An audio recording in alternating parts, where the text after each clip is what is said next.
Johnson and MJ, look at those Montreal Canadiens sitting atop the NHL in goals scored so far in the early goings of the season. What has been the key to their offensive success so far? Well, Laura, I think it really comes down to their depth, the fact they can roll 3 or 4 lines up front and 6 defensemen that can all play and they can all skate, and they're using that speed properly. Everyone's on the same page, and they are taking whatever the defense is giving them and attacking appropriately. And if you give them a big gap, then they'll attack the blue line, carry it in, and try to create off the rush. If you tighten up on a gap, then they'll dump it in and use that speed to go get it. But when you're able to roll the same kind of speed and attacking mentality through all 18 skaters, it's not just a couple lines, it's not one pair of defensemen, everybody's on the same page, everybody's on their toes, pushing the pace forward, then it makes it very hard to defend perfectly all game long. There'll be moments where you can, but there'll be several moments where you can't. And I just think it's so impressive that Montreal is all on the same page, everyone executing properly. Claude Julien will be very happy with what he's seeing with the way they're skating off the puck, which is creating lots of chances when they get it, and they're putting lots past the goaltender. Not a lot of positives to take out of that game for the Vancouver Canucks. One, though, being Elias Pettersson finally getting his first goal of the season. Moving forward, MJ, how important is that for his confidence?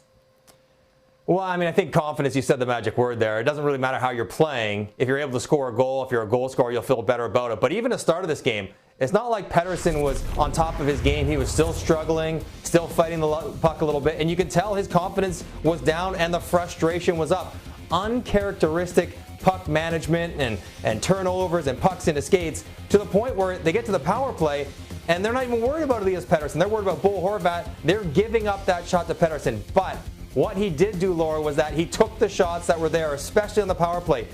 And it's amazing how a couple looks at the net, a couple good shots, can then spur on better 5-on-5 play, and so can a goal. So now he didn't play great in this game, but he did score a goal. He rang one off the post. He had several shot attempts, so maybe baby steps in the right direction. But he's not there yet, and I think it comes down to his feet.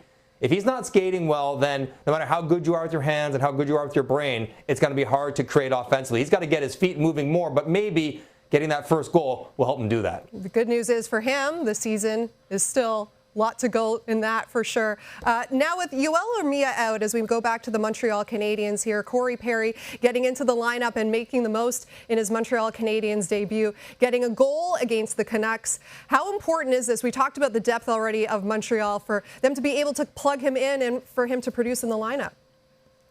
Yeah, plug and play. It's so important. When the Montreal Canadiens had injuries last year, they really struggled. They just could not round out their lineup properly. But with Armia out, on a line that was playing really well, they didn't have to shuffle everything around and try to get Paul Byron off the fourth line or Lehkonen. They could take Corey Perry from the taxi squad and put him right there into a scoring line. He didn't play great, but he doesn't have to. He just has to be solid and effective and work within the confines of the system. And I thought for a guy who hasn't played a game for quite a while, he looked pretty sharp with the puck. I know he may be a little bit fortunate on the goal where he scored. I think he was trying to pass it, but he kind of fanned on it and went through the 5-hole. But he didn't look out of place. And he didn't really slow down that line. Tyler Toffoli had a whole bunch of chances. Kotkaniemi was solid once again. So that's the important part. He doesn't have to be great, but he forces Montreal to just play the same lines, put him in wherever he's going to fit, and not have to disrupt everything else. I thought he did exactly what he was supposed to do. Montreal looking very strong so far this season, have yet to lose in regulation and have recorded at least a point